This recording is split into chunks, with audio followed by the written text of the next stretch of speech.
ಆಮೇಲೆ ಅವ್ರ ಮಗ ಆದಂತ ನಾನು ಇಂಜಿನಿಯರ್ ಆಗಿ ಕೆಲಸ ಮಾಡಾತೀನಿ. ಇಂಜಿನಿಯರ್ ಅದೀರಿ ನೀವು? Civil engineer sir. Civil engineer.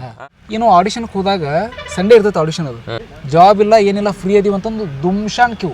ಎಲ್ಲರೂ ಸಾಕಷ್ಟು ಜನ ಬಂದ್ಬಿಟ್ಟಿರ್ತಾರ. ಹೊಡೆ ಒಂದ್ ಕಲ್ಲ. ಹೌದಾ, ಅವ್ರು ಹೊಡೆ ಮಂದ್ ಕಲ್ ಅಂತ ಬಂದಿರ್ತಾರ. ನಾವು ಬೀಳಲೇಬೇಕಲ್ಲ ಅಂತ ನಾವು ಬಂದಿರ್ತೀವಿ. ನಮ್ಮಂತವ್ರು ಅದನ್ನ ನಂಬ್ಕೊಂಡು ಬದುಕ್ತಿರ್ತೀವಲ್ಲ, ನಮ್ಮ ಹೊಟ್ಟಿ ಮೇಲೆ ಹೊಡಿಬೇಡ್ರಿ ಅಂತೇಳಿ ಮಲ್ಯಾನವ್ರ ಜೊತೆ ಪಂಚಾಯತಿ ಲಪಡವನ್ನು ಕತ್ತಿ ಮಾಡಿದೆ, ಅದ್ರಾಗ ಪಿ ಡಿ ಒ ಪಾತ್ರ ಮಾಡಿದೆ. ಅದಾದ್ಮೇಲೆ ಬ್ಯಾಕ್ ಟು ಬ್ಯಾಕ್ ಕಬ್ಬಿನ ಗ್ಯಾಂಗ್, ಆಮೇಲೆ ಬಿ ಡಿ ನಾಗಪ್ಪ, ದುರ್ಗಪ್ಪ, ಎಲ್ಲ ಕ್ಯಾರೆಕ್ಟರ್ನ ಚೆನ್ನಾಗಿ ರೆಕಗ್ನೈಸ್ ಮಾಡತ್ತಾರ ಜನ. ನಿನ್ನ ಕಡೆ ನಿಜವಾಗ್ಲೂ ಟ್ಯಾಲೆಂಟ್ ಐತೆ, ನೀನ್ ಏನೋ ಮಾಡ್ಬೇಕಂತ ನಿಜವಾಗ್ಲೂ ಆ ವಿಷಯದಾಗ ಹಠವಾದಿದ್ಯಾ, ಗುರು ಮಾಡ. ನಿನ್ ಕಡೆ ಮೊಬೈಲ್ ಐತಿ, ಇನ್ಸ್ಟಾಗ್ರಾಮ್ ಐತಿ, ಯೂಟ್ಯೂಬ್ ಐತಿ, ಫೇಸ್ಬುಕ್ ಐತಿ. ನಿಜವಾಗ್ಲೂ ನೀ ಅದ್ರ ಬಗ್ಗೆ ಅಷ್ಟು ಗೌರವ ಐತಿ, ಅದ್ರ ಬಗ್ಗೆ ಶ್ರದ್ಧೆ ಭಕ್ತಿ ಐತೆ, ನೀನ್ ಪರ್ಫಾರ್ಮೆನ್ಸ್ ಮಾಡಿ ತೋರಿಸಿ ಜನ ಕೈ ಹಿಡಿತಾರೆ ಇವತ್ತು. ಆತ್ಮೀಯ ವೀಕ್ಷಕರಿಗೆಲ್ಲ ರೇಡಿಯೋ ಜಾಕಿ ಯೂಟ್ಯೂಬ್ ಚಾನಲ್ಗೆ ಪ್ರೀತಿಪೂರ್ವಕ ಸ್ವಾಗತ ಅಂತ ಹೇಳ್ತಾ ಇರೋದು ನಾನು ನಿಮ್ಮ RJ ಮುತ್ತುರಾಜ್. ಸ್ನೇಹಿತರೆ, ಇಂದು ನಮ್ಮೊಂದಿಗೆ ಒಬ್ಬ ವಿಶೇಷ ವ್ಯಕ್ತಿ ಇದಾರೆ. ಇವರನ್ನು ನೀವು ಸಾಕಷ್ಟು ಏನು ರೀಲ್ಸ್ನಾಗ ಏನು ಇನ್ಸ್ಟಾಗ್ರಾಮ್ ಓಪನ್ ಮಾಡಿದ್ರಾಯ್ತು, ಇವ್ರ ಮುಖ ನೀವು ನೋಡಿರ್ತೀರಿ. ಯಾರೆಲ್ಲ ಇನ್ಸ್ಟಾಗ್ರಾಮ್ ಯೂಸ್ ಮಾಡ್ತಿರಲ್ಲ, ಇವ್ರ ಮುಖ ನೀವು ನೋಡಿರ್ಲಿಕ್ಕೆ ಬೇಕು, ನೋಡದೇ ಇರೋಕ್ಕೆ ಸಾಧ್ಯನೇ ಇಲ್ಲ. ನಾಗರಾಜ್ ನಿಲುಗಲ್ ಅಂತ ಹೇಳಿ ಇಂದು ನಮ್ಮೊಂದಿಗಿದ್ದಾರೆ. ಬನ್ನಿ ಅವರನ್ನ ಕಾರ್ಯಕ್ರಮಕ್ಕೆ ಸ್ವಾಗತ ಮಾಡಿ ಸ್ವಲ್ಪ ಹೊತ್ತು ಅವರೊಂದಿಗೆ ಅರಟಿ ಹೊಡೆಯೋಣ ಅಂತ. ನಾಗರಾಜ್ ಅವರೇ, ಕಾರ್ಯಕ್ರಮಕ್ಕೆ ಆತ್ಮೀಯ ಸ್ವಾಗತ. ನಮಸ್ಕಾರ ಸರ್. ನೀವು ಇಲ್ಲಿ ಬಂದಿದ್ದು ಭಾಳ ಖುಷಿ ಆಯ್ತು ನಮಗೆ. ನನಗೆ ಭಾಳ ಖುಷಿ ಆಗೈತಿ. ಈಗ ಒಂದಿಷ್ಟು ಹೊತ್ತು ಏನು ನಿಮ್ಮ ಜೀವನದ ಬಗ್ಗೆ, ನಿಮ್ಮ ಈ ಜರ್ನಿ ಬಗ್ಗೆ ಮಾತಾಡೋದಾದ್ರೆ, ಅದಕ್ಕಿಂತ ಮುಂಚೆ ಒಂದು ಸ್ವಲ್ಪ ಬೇಸಿಕ್ ಪರಿಚಯ. ನಾಗರಾಜ್ ಅವರು ಯಾವ ಊರ್ದವರು, ಎಲ್ಲಿರ್ತಾರ, ಏನು ಓದ್ಯಾರ, ಕುಟುಂಬದ ಹಿನ್ನೆಲೆ ಹೇಳೋದಾದ್ರೆ? ನಮ್ಮದು ಊರು ಬಾಗಲಕೋಟೆ ಜಿಲ್ಲೆ ಬಾದಾಮಿ ತಾಲೂಕು ಮಮ್ಮಟಗಿರಿ ಅಂತ ಹಳ್ಳಿ ನಮ್ಮೂರು. ಅಲ್ಲಿಂದ ಬಂದಿನಿ. ನಮ್ಮ ತಾಯಿ ಶಕುಂತಲಾ ಇಳಗೇರ್ ಅಂತೇಳಿ, ನಮ್ಮ ತಂದೆ ಶಿವಪುತ್ರಪ್ಪ ನಿಲುಗಲ್ ಅಂತೇಳಿ. ತಾಯಿ ಟೀಚರ್, ತಂದೆ ಟೇಲರಿಂಗ್ ಮಾಡ್ತಾರೆ. ಆಮೇಲೆ ಅವ್ರ ಮಗ ಆದಂತ ನಾನು ಇಂಜಿನಿಯರ್ ಆಗಿ ಕೆಲಸ ಮಾಡಾತೀನಿ. ಇಂಜಿನಿಯರ್ ಅದೀರಿ ನೀವು? Civil engineer sir. Civil engineer. ಈಗ ಅಷ್ಟು ರೆಗ್ಯುಲರ್ ಆಗಿ ಮಾಡಾತಿಲ್ಲ, ಈಗ ಸ್ವಲ್ಪ ನಮ್ಮ ಏನ್ ಪ್ಯಾಷನ್ ಇತ್ತಲ್ಲ ಅದನ್ನ ಫಾಲೋ ಮಾಡಾತೀನಿ. ಈಗ ಕಲಾವಿದರ ಸಂಘ ಸೇರ್ಕೊಂಡಿಸ್ರಿ ಸಣ್ಣಗ. ಯಾವಾಗಿಂದ ಇದ್ರ ಬಗ್ಗೆ ಆಸಕ್ತಿ ನಿಮಗೆ, ನಾನು ಒಬ್ಬ ಕಲಾವಿದ ಆಗ್ಬೇಕಂತ?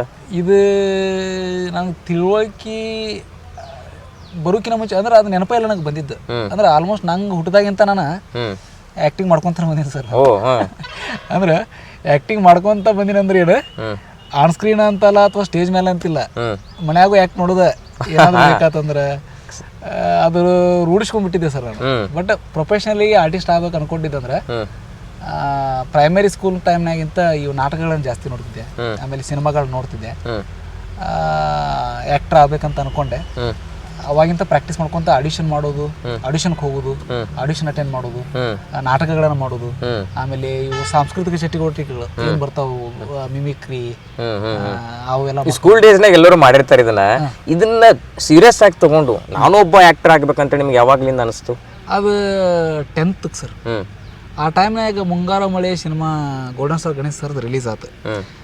ಅವ್ರಿಗೆ ಗೋಲ್ಡನ್ ಸ್ಟಾರ್ ಆಗೋಕಿನ ಮುಂಚೆನ ಅವ್ರ ಅಭಿನಯ ನಂಗೆ ಭಾಳ ಇಷ್ಟ. ಆದ್ಮೇಲೆ ಶಿವಣ್ಣ ಸರು ಭಾಳ ಇಷ್ಟ, ಸುದೀಪ್ ಸರ್ ಇಷ್ಟ, ಯಶ್ ಎಲ್ಲ ಇಷ್ಟ. ಬಟ್ ಗಣೇಶ್ ಸರ್ ಆ ಟೈಮ್ನಾಗ ನೋಡ್ತಿದ್ವಲ್ಲ, ಇವರು ಕಾಮಿಡಿ ಟೈಮ್ ಅಂತ ಬರ್ತಿತ್ತು. ಹೌದು, ಒಂದು ಶೋ ಬರ್ತಿತ್ತು, ವಿಡಿಯೋ ಜಾಕಿ ಅವರು ಅದನ್ನ ಮಾಡ್ತಿದ್ರು. ಒಂದು ಅಪಾರ್ಟ್ಮೆಂಟ್ ಒಂದು ಸೀರಿಯಲ್ ಮಾಡ್ತಿದ್ರು. ಹಂಗಿದ್ದವ್ರು ಚಲಾಟ ಸಿನಿಮಾ ತೆಗಿತಾರ. ಅದೇನೋ ಒಂದು ಲೆವೆಲಿಗೆ ಆಯ್ತು. ನೆಕ್ಸ್ಟ್ ಮುಂಗಾರ ಮಳೆ ಬಂತು ನೋಡ್ರಿ ಸರ್, ಏನ್ ಅವರಿ ಎಲ್ಲಾ ಕಡೆ ಕುಣಿದು ಬಾರಿ, ಎಲ್ಲಾ ಕಡೆ ಅನಿಸುತ್ತದೆ ಯಾಕೋ ಇಂದು, ಎಲ್ಲಾ ಕಡೆ ಪರಾಪರ ಕೆರ್ಕೊಂಡ್ಬಿಡ್ತೀನಿ. ಆ ಟೈಮ್ನಾಗ ಮನೋಮೂರ್ತಿ ಸರ್ ಸಂಗೀತ, ಆಮೇಲೆ ಈ ಜಯಂತ್ ಕಾಯ್ಕಿಣಿ ಸಾಹೇಬ್ರದ ಸಾಹಿತ್ಯ, ಆಮೇಲೆ ಯುವರಾಜ್ ಭಟ್ ಸಾಹೇಬ್ರದ ನಿರ್ದೇಶನ, ಇವರ ಅಭಿನಯ, ಆ ಒಂದು ಏನ ಆ ಎಮೋಷನ್ ಐತಲ್ಲ ಅದನ್ನ ಫೀಲ್ ಮಾಡಿದವ್ರ ಇಲ್ಲ. ನಮ್ಮಂತವ್ರಿಗೆಲ್ಲ ನಾವು ಏಜಿಗೆ ಬಂದ್ಮೇಲೆ ಹಿಂಗ ಲವ್ ಮಾಡ್ಬೇಕು ಅನ್ಸುದ, ಹೌದಾ? ಆಮೇಲೆ ಆ ಏಜ್ನಾಗ ಇದ್ದವ್ರು ನಾವು ಹಿಂಗ ಲವ್ ಮಾಡಕ್ ಅನ್ಸುದು. ಏನೋ ಒಳ್ಳೆ ಕಾನ್ಸೆಪ್ಟ್ ಸರ್ ಅದು. ಅದು ಬ್ಲೆಸ್ಡ್ ಪ್ರಾಜೆಕ್ಟ್ ಅದ. ಅವ್ರಿಗೆ ಪ್ರಭಾವ ಬೀರ್ತದ, ಭಾಳ ಪ್ರಭಾವ ಬೀರ್ತದೆ. ಆಕ್ಟರ್ ಅದ್ರ ಭಾರಿ ಅನಿಸ್ಬಿಡ್ತಾವ. ಈ ಟೈಮ್ ಇನ್ಸ್ಪಿರೇಷನ್ ಸ್ವಲ್ಪ ಆಯ್ತದ ಆ ಟೈಮ್ನಾಗ. ಅಲ್ಲಿಂದ ಜರ್ನಿ ಸ್ಟಾರ್ಟ್ ಆಗಿಲ್ಲ, ಅಲ್ಲಿಂದ ತಲೆ ಇಟ್ಕೊಂಡ್ ಬಂದೆ ಅದನ್ನ. ಅದಾದ್ಮೇಲೆ ವಾಪಸ್ ಕಾಲೇಜ್ ಟೈಮ್ನಾಗ ನಾಟಕಗಳು ಮಾಡಿದ್ ಸರ್, ಡ್ಯಾನ್ಸ್ ಮಾಡ್ತಿದ್ದೆ. ಅದಾದ್ಮೇಲೆ ಜಾಬ್ ಮಾಡತ್ತೆ. ಜಾಬ್ ಮಾಡ್ಕೊಂತ ನಮ್ದು ನಾವು ಫೈನಾನ್ಸಿಯಲಿ ವೀಕ್ ಇರೋ ಕಾರಣಕ್ಕೆ ನಾವು ಆಡಿಷನ್ಗೆ ಹೋಗೋದು, ದುಡ್ಡು ಕಾಲ ಮೇಲೆ ವಾಪಸ್ ಊರಿಗೆ ಬರೋದು, ಇದು ಇಷ್ಟೇ ಆಗ್ಬಿಟ್ಟಿತ್ತು ಜೀವನ. ಈ ಮದುವೆ ಎಲ್ಲ ಆದ್ಮೇಲೆ ಸ್ವಲ್ಪ ಧೈರ್ಯ ಬಂತು ಸರ್. ಈಗ ಆಡಿಷನ್ಗೆ ಹೋಗ್ತೀನಿ ಅಂತ ಹೇಳಿದ್ರೆ, ಆಡಿಷನ್ಗೆ ಹೋಗ್ಬೇಕಂದ್ರೆ ಬೆಂಗಳೂರಿಗೆ ಹೋಗ್ಬೇಕಾಗ್ತಿತ್ತು. ಎಲ್ಲೆಲ್ಲಿ ತಿರುಗಾಡ್ರಿ ಅಲ್ಲಿ? Maximum Gandhinagar sir. ಗಾಂಧಿ ಒಂದ್ ರೌಂಡ್ ಹಾಕ್ಬಿಟ್ರಿ. ಹೌದೌದು. ಆಮೇಲೆ ಆ ಕಡೆ ಅವು ಏನು ಆಲ್ಮೋಸ್ಟ್ ಸರ್ ಎಲ್ಲೇ ಆಡಿಷನ್ ಐತಂತಾರ ಅಲ್ಲಿ ಹೋಗುದ. ಏನ್ರಿ ಹೋಗಿದ್ದ ಕೆಲಸ ಏನ್ರಿ ಸಕ್ಸಸ್ ಅದು? ಕೆಲಸ ಇಲ್ಲ ಸರ್, ಏನು ಪ್ರಾಬ್ಲಮ್ ಪ್ರೆಸೆಂಟ್ ಇದನ್ನ ಬೇಕಾದ್ರೆ ನೀವು ಎಲ್ಲಿ ಬೇಕಾದ್ರೂ ಹಾಕ್ರಿ. ಇದನ್ನ ಭಾಳ ಹೇಳ್ತೀನಿ. ಸಮಸ್ಯೆ ಏನಾಗ್ಬಿಟ್ಟಂದ್ರೆ ಈಗ ಆ್ಯಕ್ಟಿಂಗ್ ಅಂತ ಏನು ನಾವು ಭಾಳ ಅದ್ರ ಸಲುವಾಗಿ ಒಂದು ಹುಚ್ಚುತನದಿಂದ ಅಡ್ಡಾಡತ್ತೀವಲ್ಲ, ಏನೋ ಆಡಿಷನ್ಗೆ ಹೋದಾಗ ಸಂಡೇ ಇರ್ತೈತೆ ಆಡಿಷನ್. ಅದು ನನಗೆ ಆ್ಯಕ್ಟಿಂಗ್ ಬಗ್ಗೆ ಭಾಳ ಹುಚ್ಚೈತಿ, ನಿಮಗೆ ಹುಚ್ಚೈತಿ, ನಾ ಹೋಗ್ಬೇಕಲ್ಲಿ. ಹೌದಾ? ಅಲ್ಲಿ ನಿಮಗೆ ಸಿಕ್ಕರು ಲಾಭ, ನನಗೆ ಸಿಕ್ಕರು ಲಾಭ. ಯಾಕಂದ್ರೆ ನೀವು ಆರ್ಟಿಸ್ಟ್, ನಾನು ಆರ್ಟಿಸ್ಟ್. ಸಂಡೇ ಏನಾಗ್ಬಿಡ್ತೈತಿ, ಜಾಬ್ ಇಲ್ಲ ಏನಿಲ್ಲ, ಫ್ರೀ ಅದೀವಿ ಅಂತಂದು ದುಮ್ಶಾನ್ ಕ್ಯೂ ಸಾಕಷ್ಟು ಜನ ಬಂದ್ಬಿಟ್ಟಿರ್ತಾರ. ಹೌದಾ? ಅವ್ರು ಹೊಡೆ ಮಂದ್ ಕಲ್ ಅಂತ ಬಂದಿರ್ತಾರ, ನಾವು ಬೀಳಲೇಬೇಕಲ್ಲ ಅಂತ ನಾವು ಬಂದಿರ್ತೀವಿ. ಸಮಸ್ಯೆ ಏನಂದ್ರೆ ನಾವು ಆಗ್ಬೇಕಂತ ಬಂದಿರ್ಬಿಟ್ಟು ಬೈ ಆಕ್ಸಿಡೆಂಟ್ ಇದ್ರ ಆಗ್ಬಿಡ್ತಾರೆ. ಅದು ಅವಾಗ ಟೈಮ್ ನಮಗೆ ಸಮಸ್ಯೆ. ಅವ್ರ ಒಂದು ಸಣ್ಣ ಅವಕಾಶ ಸಿಕ್ಕ ಅಲ್ಲಿ ಹೋದ್ಮ್ಯಾಗ ಎಷ್ಟರ ಮಟ್ಟಿಗೆ ಅಲ್ಲ ಆಗ್ಬೋದು, ಟೈಮ್ ಚಲೋ ಇತ್ತು, ಅವ್ರು ಅದ್ರಾಗ ಪರ್ಫಾರ್ಮೆನ್ಸ್ ತೋರಿಸಿ ಇಂಪ್ರೂವೇಷನ್ ಆಗಿ ಅದ್ರ ಒಳ್ಳೆ ನಟ ಆಗ್ಬೋದು. ಆಗ್ಲಿಕ್ಕಂದ್ರೆ ಲುಕ್ಷಾನ ನಮಗೂ ಹರ್ಟ್ ಅದು.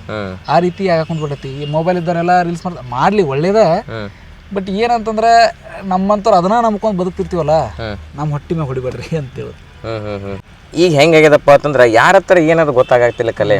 ಈಗ ಒಂದು ಈ ರೀಲ್ಸು ಟಿಕ್ಟಾಕು ಇದರಿಂದ ಹೊಸಬ್ರು ಭಾಳ ಬರ್ತಿರ್ತಾರೆ, ಹಿಂಗೆ ಬೆಳೆಯಕತ್ತಾರ. ಈಗ ನೀವು ನೋಡಿರ್ಬೋದು ನಮ್ಮ ಭಾಗದಾಗೆ ತೊಗೊಂಡ್ರಿ ಅಂದ್ರೆ ಸೋಷಿಯಲ್ ಮೀಡಿಯಾ ಅಂತ ತೊಗೊಂಡ್ರೆ ಈ ಸದ್ ಟ್ರೆಂಡಿಂಗ್ನಾಗ ಅದಾರ ನಮ್ಮ ಉತ್ತರ ಕರ್ನಾಟಕದ ಎಲ್ಲ ಕಲಾವಿದರು.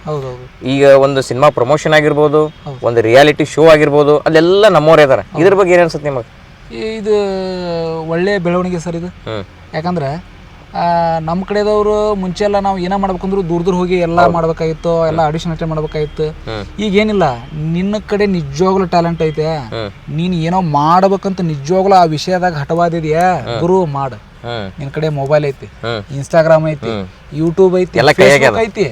ನಿಜವಾಗ್ಲೂ ನೀ ಅದ್ರ ಬಗ್ಗೆ ಅಷ್ಟು ಗೌರವ ಐತಿ, ಅದ್ರ ಬಗ್ಗೆ ಶ್ರದ್ಧೆ ಭಕ್ತಿ ಐತೆ, ನೀನು ಪರ್ಫಾರ್ಮೆನ್ಸ್ ಅದ್ರ ಮಾಡಿ ತೋರಿಸಿ ಜನ ಕೈ ಹಿಡಿತಾರೆ ಇವತ್ತಿನ ದಿವಸ. ಈಗ ನಿಮ್ಮ ವಿಷಯದಾಗ ಆಗಿದ್ದು ಹಂಗೆ ಎಲ್ಲ ಒಂದ್ ರೌಂಡ್ ಹೊಡೆದು ಬಂದ್ರೆ, ಆದ್ರೆ ಮತ್ತೆ ಮೊಬೈಲ್ ಇಂದ ನಿಮ್ಗೆ ಒಂದು ಏನು ರೆಕಗ್ನೈಸ್ ಸಿಕ್ತು. ಅದ್ರ ಬಗ್ಗೆ ಏನ್ ಹೇಳ್ತೀರಿ? ಹೆಂಗ್ ರೆಕಗ್ನೈಸ್ ಆಯ್ತು? ಯಾರ ಜೊತೆ ಸೇರಿದ್ರಿ? ಯಾವಾಗಿಂದ ರೀಲ್ಸ್ ಸ್ಟಾರ್ಟ್ ಮಾಡಿದ್ರಿ? ಸ್ಟಾರ್ಟಿಂಗ್ ಎಲ್ಲ ರೀಲ್ಸ್ ಮಾಡ್ತಿದ್ವಿ, ಅಷ್ಟೇನ್ರ ಮಟ್ಟಿಗೆ ಹಿಟ್ ಹಾಕಿದ್ದಿಲ್ಲ. ಏನ್ ನಿಮ್ಮ ಮಲ್ಯಾಣವ್ರ ಜೊತೆ ಸೇರಿದ್ವಲ್ಲ, ಮಲ್ಯಾಣವ್ರ ಜೊತೆ ಪಂಚಾಯತಿ ಲಪಡವನ್ನು ಕತ್ತಿ ಮಾಡಿದೆ, ಅದ್ರಾಗ ಪಿಡಿಒ ಪಾತ್ರ ಮಾಡಿದೆ. ಅದಾದ್ಮೇಲೆ ಬ್ಯಾಕ್ ಟು ಬ್ಯಾಕ್ ಕಬ್ಬಿನ ಗ್ಯಾಂಗ್, ಆಮೇಲೆ ಬೀಡಿ ನಾಗಪ್ಪ, ದುರ್ಗಪ್ಪ, ಎಲ್ಲ ಕ್ಯಾರೆಕ್ಟರ್ನ ಚೆನ್ನಾಗಿ ರೆಕಗ್ನೈಸ್ ಮಾಡತ್ತಾರ ಜನ. ಅದ್ರ ಜೊತೆಗೆ ನಾನು ಇನ್ಸ್ಟಾಗ್ರಾಮ್ ಅಕೌಂಟ್ ಚೆನ್ನಾಗಿ ರನ್ ಆಗತ್ತಿತ್ತು, ಒಳ್ಳೊಳ್ಳೆ ಕಂಟೆಂಟ್ ಕೊಡ್ತಿದ್ದೆ ನಾನು. ಅದಾದ್ಮೇಲೆ ಈಗ ಕಂಟೆಂಟ್ಗಳ ಬಗ್ಗೆ ಸ್ವಲ್ಪ ಸೀರಿಯಸ್ ಆಗಿ ನಗಸಬೇಕು, ಇದು ಚೆನ್ನಾಗೈತಿದ ಅನ್ಸ್ಬಿಡ್ತು ರೀಲ್ಸ್ನಾಗ. ಮತ್ತು ಸಹ ಕಲಾವಿದರು ಅಂತ ಬಂದಾಗ ನಮ್ಮ ಮನ್ಯಾಗ ನಮ್ಮ ಕಾಕ, ನಮ್ಮ ಅಕ್ಕನ ಮಗಳು ನಮ್ಮ ಸಾಯಿ ಅಂತ ನಮ್ಮ ಸೊಸಿ ಐತೆ ಅದು, ಆಮೇಲೆ ನಮ್ಮ ಬ್ರದರ್ ವಿಶ್ವ, ಆಮೇಲೆ ಮಲ್ಲು, ನಮ್ಮ ಮಾರುತಿ ಕಾಕ, ನಮ್ಮ ಕುಟುಂಬದ ಸದಸ್ಯರ ಕುಟುಂಬರನ್ನೇ ತಗೊಂಡು ಆಕ್ಟ್ ಮಾಡತ್ತೀವಿ. ಚೆನ್ನಾಗಿ ರೀಚ್ ಆಗ್ಬಿಟ್ಟು ಸರ್. ಅದ್ರಾಗ ಒಂದು ರೀಲ್ಸ್ ಐತಿ, ನಾನು ಕೆಲಸ ಏನೋ ಮಾಡ್ತಿರ್ತೀನಿ, ನಮ್ಮ ಸೊಸಿ ಬರ್ತಾಳಾಕಿ, ಮಾಮ ಏನು ಇವತ್ತು ನನ್ನ ಬರ್ತಡೇ ಐತಿ, ಅದಕ್ಕೆ ಏನು ಗಿಫ್ಟ್ ಕೊಡ್ತಿ, ಏನು ಕೊಡ್ಬೇಕು, ನಮ್ಮ ಮಮ್ಮಿ ಪಾಲಿನ ಆಸ್ತಿ ಕೊಟ್ಟು ಬಿಡ ನಾವು ಹೋಗ್ಬಿಡ್ತೀವಿ ಅಂತ. ಅದು ಎಷ್ಟರ ಮಟ್ಟಿಗೆ ರೀಚ್ ಆತಂತ ಸರ್, 15 ಮಿಲಿಯನ್ ವ್ಯೂಸ್ ಅದರದು. ಆಮೇಲೆ ಅದನ್ನ ಮಾಸ್ಟರ್ ಅನಂತ್ ಸರ್ ಅದಾರಲ್ಲ, ಅವ್ರು ನೋಡಿ ತಾವು ತಮ್ಮ ಮಗಳು ಮಾಡಿ ನಾಗರಾಜ್ ಅವ್ರಿಗೆ ಒಳ್ಳೇದಾಗಲಿ ಅಂತ ವಿಶ್ ಮಾಡ್ಯಾರ. ನನಗೆ ಭಾಳ ಸಂತೋಷ. ಹಿಂಗೆ ಈ ಸದ್ ನೀವು ಈಗ ಏನು ಮಲ್ಯ ಬಾಗಲಕೋಟರ ಜೊತೆ ಗುರುತಿಸ್ಕೊಂಡಿನಿ, ಬೀಡಿ ನಾಗಪ್ಪ ಅಂತ ಭಾಳ ನಮಗೆ ಗುರುತಿಸ್ತಾರತ್ತೆಲ್ಲ ಹೇಳಿದ್ರಿ.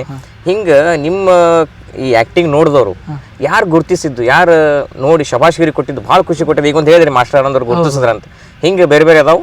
ಅದಾದ್ಮೇಲೆ ಅದಿತಿ ಪ್ರಭುದೇವ ಮೇಡಮ್ ಅವ್ರ ಹೀರೋಯಿನ್, ಹೌದು ಹೀರೋಯಿನ್, ಅವ್ರು ಏನೋ ನಮ್ಮ ವಿಡಿಯೋಸ್ ನೋಡ್ತಾರಂತ. ಅವ್ರು ನನಗೆ ನೋಡಿ, ನಾಗರಾಜ್ ಅವ್ರ ವಿಡಿಯೋಸ್ ನೋಡ್ತೀವಿ, ತುಂಬಾ ನಗಿಸ್ತೀರಿ, ನಿಮ್ಗೆ ಒಳ್ಳೇದಾಗಬೇಕು, ನೀವು ಮಾಡತ್ತಿದ್ದು ಪುಣ್ಯದ ಕೆಲಸ, ಭಾಳ ಹೊಡಿದ್ರೆ ಅಲ್ಲ. ಅಷ್ಟು ದೊಡ್ಡವ್ರು ನಮ್ಮಂತ ಸಣ್ಣ ಕಲಾವಿದ್ರು ನೋಡಿ ಮಾಡ್ತಾರ, ಅವ್ರು ದೊಡ್ಡ ಗುಣ ಅದು. ಪಾಪ ಅವ್ರಿಗೂ ಒಳ್ಳೇದಾಗಲಿ ಇಲ್ಲಿಂತ ಹೇಳತ್ತೀನಿ, ಪಾಪ ಒಳ್ಳೆಯವರು ಅವರು. ಈಗ ಒಂದು ಸಾಮಾನ್ಯ ಮಾತೈತ್ರಿ, ಈಗ ನಮ್ಮ ಉತ್ತರ ಕನ್ನಡ ಕಲಾವಿದರನ್ನ ಈಗ ಬೇರೆ ಬೇರೆ ಪ್ಲಾಟ್ಫಾರ್ಮ್ಗಳಲ್ಲಿ, ಸೋಷಿಯಲ್ ಮೀಡಿಯಾದಾಗ ಆಗಿರ್ಬೋದು, ಅಥವಾ ರಿಯಾಲಿಟಿ ಶೋ ಆಗಿರ್ಬೋದು, ಸಿನಿಮಾಗಳಲ್ಲಿ ಅವ್ರು ಬಳಸ್ಕೊತಾರೆ, ಅವರಲ್ಲಿರೋ ಕಲೆಯನ್ನು ತೊಗೊಂಡು ಬಿಟ್ಬಿಡ್ತಾರೆ ಕೈ, ಮುಂದೆ ಅವ್ರನ್ನ ಬೆಳೆಸಲ್ಲ ಅಂತ ಒಂದು ಮಾತೈತಿ. ಇದ್ರ ಬಗ್ಗೆ ನಿಮಗೆ ಅನ್ಸುತ್ತೆ? ನಾನು ಇನ್ನೂ ಅಲ್ಲಿ ತನಕ ರೀಚ್ ಆಗಿಲ್ಲ ಸರ್. ಅಲ್ಲಿ ಏನು ಆ ಎನ್ವೈರ್ಮೆಂಟ್ ಅಟ್ಮಾಸ್ಫಿಯರ್ ನಂಗೆ ಗೊತ್ತಿಲ್ಲ. ಇನ್ ಕೇಸ್ ನಮ್ಮ ಮ್ಯಾಗ ಇನ್ನೂ ತನಕ ಆ ಥರದ್ದು ನೋವುಗಳು ಅಥವಾ ನಮ್ಮನ್ನ ಯಾರು ಹಂಗೆ ನೆಗ್ಲೆಕ್ಟ್ ಮಾಡಿ ಮಿಸ್ಯೂಸ್ ಮಾಡ್ಕೊಂಡಿಲ್ಲ.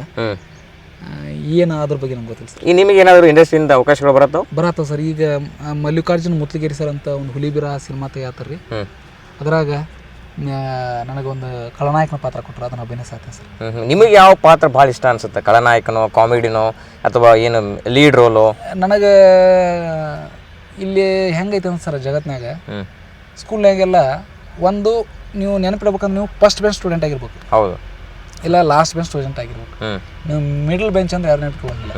ನಾ ಆದ್ರೆ ದೊಡ್ಡ ವಿಲನ್ ಆಗ್ಬೇಕು, ಇಲ್ಲ ಹೀರೋ ಎಷ್ಟು ಮಟ್ಟಿಗೆ ಆಗ್ತೀವಿ ಗೊತ್ತಿಲ್ಲ. ಹೀರೋ ಬಗ್ಗೆ ಭಾಳ ಐತಿ, ನಾವೇ ಹೇಳ್ಕೊಬಿಟ್ರೆ ಏನು ದೊಡ್ಡ ಹೀರೋ ಮಗ ಅಂತಾರೆ. ಇಲ್ಲಪ್ಪ, ಕಡಿಕ ಖಳನಾಯಕರ ಆದ್ರೆ ಸಾಕು. ಖಳನಾಯಕನ ಬಗ್ಗೆ ಸ್ವಲ್ಪ ಆಸಕ್ತಿ ಭಾಳ ಇದೆ, ಯಾಕಂದ್ರೆ ಅಲ್ಲಿ ನಮ್ದು ಟ್ಯಾಲೆಂಟನ್ನ ಮ್ಯಾಕ್ಸಿಮಮ್ ಎಷ್ಟು ಸಾಧ್ಯತೆ ಅಷ್ಟು ಎಕ್ಸ್ಪ್ರೆಸ್ ಮಾಡ್ಬೋದು ಸರ್ ನಾವು. ಒಟ್ಟು ನೀವು ಬಂದ್ರೆ ಸಿಟಿ ಹೊಡಿಬೇಕು. ಖಳನಾಯಕರಾಗ್ತಿರೋ, ಹೀರೋ ಆಗ್ತಿರೋ, ಕಾಮಿಡಿ ಆಗ್ತಿರೋ? ಕಾಮಿಡಿ ಮಾಡ್ತೀವಿ ಸರ್ ನಾನು, ಬಟ್ ನನಗೆ ಇಷ್ಟ ಆಗೋದಂಗೆ ಖಳನಾಯಕನ ಪಾತ್ರ. ಕಾಮಿಡಿ ಇಷ್ಟ. ಈಗ ನೋಡ್ರಿ ರವಿಶಂಕರ್ ಸರ್ ಅದಾರೆ, ಚಂದ ಬ್ಲೆಂಡ್ ಹಾಕರ್ ಅವರು, ವಿಲನ್ ಆಗಿರ್ತಾರ, ಮತ್ತೆ ಅವ್ರನ್ನ ನಗಿಸ್ತಾರ ಅವರು. ಆ ತರ ಬ್ಲೆಂಡ್ ಆಗ್ಬೋದು. ಒಬ್ಬ ಸಂಪೂರ್ಣ ಕಲಾವಿದ ಎಲ್ಲ ಬೇಕಾಗ್ತದೆ ಸರ್. ನಾವೀಗ ಕಾಮಿಡಿ ನಗಿಸ್ತೀನಿ ಇಲ್ಲ ಅಂತಲ್ಲ, ಆಮೇಲೆ ಕಾಮಿಡಿ ಇದು ಖಳನಾಯಕನ ಪಾತ್ರ ಮಾಡಿದಾಗ ಬಯಸ್ಕೊಂಡೀನಿ, ಸ್ವಲ್ಪ ಒಳ್ಳೆ ಕೆಲಸ ಮಾಡಿದಾಗ ಒಳ್ಳೆ ಕೆಲಸ ಮಾಡ್ಯಾನ ಅಂತ ಅನ್ಸ್ಕೊಂಡಿವಿ. ಅಂದಾಗ ಈ ರೀತಿ ಎಲ್ಲ ಕ್ವಾಲಿಟಿ ಇದ್ದಾಗ ಒಂದು ಪಾರ್ಟಿಂದ ರೆಕಗ್ನೈಸ್ ಆಗಬಾರ್ದು ಅಂತ ಪ್ರಬುದ್ಧ ಕಲಾವಿದರಾಗ ಎಲ್ಲಾನು ಮಾಡ್ಬೇಕು ಸರ್. ನಗಿಸ್ಬೇಕು, ಅಳಿಸ್ಬೇಕು, ಬಯಸ್ಕೋಬೇಕು, ಸಮಾಜಕ್ಕೆ ಒಳ್ಳೆ ಸಂದೇಶನ ಕೊಡ್ಬೇಕು.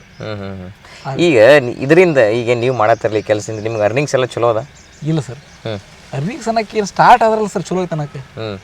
ಇನ್ನೂ ದುಡಿಯಾಗ್ತೀವಿ, ಬೇರೆ ಬೇರೆ ಕೆಲಸಗಳು ಮಾಡ್ತೀವಿ, ಸಿವಿಲ್ ಇಂಜಿನಿಯರಿಂಗ್ ಮಾಡ್ತೀವಿ.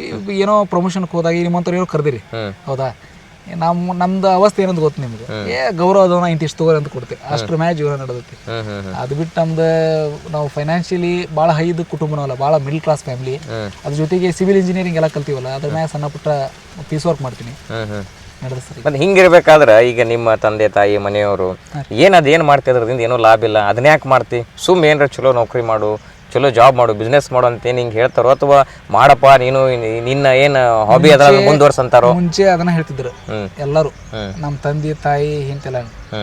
ಆಯ್ತು ರೀ, ನಿಮ್ಮ ಪಾಡಿ ನೀವು ಇದ್ಬಿಡ್ರಿ, ನಮ್ಮ ಪಾಡಿ ಇದ್ಬಿಡ್ತೀನಿ ಅಂತ ಸೀರಿಯಸ್ ಆಗಿ ತೊಗೊಂಡು ಈಗ ಒಂದು ಹಂತಕ್ಕೆ ಬಂದೀವಲ್ಲ. ಈಗ ಏನು ಐಡೆಂಟಿಟಿ ಸಿಕ್ಕೈತೆ ನಮ್ಗೆ ಗೊತ್ತಾಗೈತಿ.